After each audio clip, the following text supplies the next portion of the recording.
वोटों की गिनती के लिए कुल 19 सेंटर बनाए गए हैं। नॉर्थ दिल्ली में 2 जगहों पर काउंटिंग सेंटर है, नॉर्थ ईस्ट दिल्ली में भी 2 जगहों पर ही काउंटिंग सेंटर है, न्यू दिल्ली में 3 काउंटिंग सेंटर बनाए गए हैं, शाहदरा में 1 काउंटिंग सेंटर बनाया गया, नॉर्थ वेस्ट दिल्ली में 3 मतगणना सेंटर है, साउथ ईस्ट दिल्ली में 2 काउंटिंग सेंटर है, वेस्ट दिल्ली में 2 मतगणना केंद्र बनाए गए हैं। तो इस तरीके से कुल मिलाकर 19 सेंटर है वोटों की गिनती के लिए, जिनमें नॉर्थ दिल्ली में 2 हैं, नॉर्थ ईस्ट दिल्ली में 2 हैं, न्यू दिल्ली में 3 काउंटिंग सेंटर है, शाहदरा में 1 काउंटिंग सेंटर है, नॉर्थ वेस्ट दिल्ली में 3 हैं और साउथ ईस्ट दिल्ली में 2 काउंटिंग सेंटर है। इसी तरह से वेस्ट दिल्ली की बात करते हैं, वेस्ट दिल्ली के अंदर 2 काउंटिंग सेंटर बनाए गए हैं। तो आप देखिए, इंतजार हो रहा है नतीजों का, और क्योंकि जैसे ही मतपेटियां खुलनी शुरू होंगी पहले और उसके बाद मतपेटियों के खुलते खुलते जिस तरीके से लगभग ये मानकर चले कि 11 से 12 बजे के बीच तक बहुत हद तक पिक्चर क्लियर होने लगती है कि सत्ता पर कौन काबिज होने वाला है। तो ऐसे में ये 3 घंटे और ज़्यादा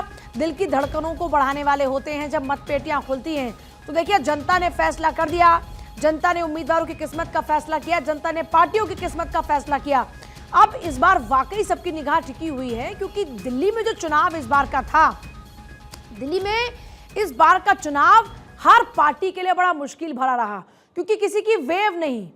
और जो वोटर था वो काफ़ी हद तक कंफ्यूज भी नज़र आ रहा था। कुछ लोगों का माइंड एकदम क्लियर था, लेकिन कुछ कंफ्यूज थे। जब हमने ऑटो पूजा शो के दौरान में लोगों से बातचीत की थी, क्योंकि हमने जनता की नब्ज को टटोलने का काम किया था चुनाव से पहले,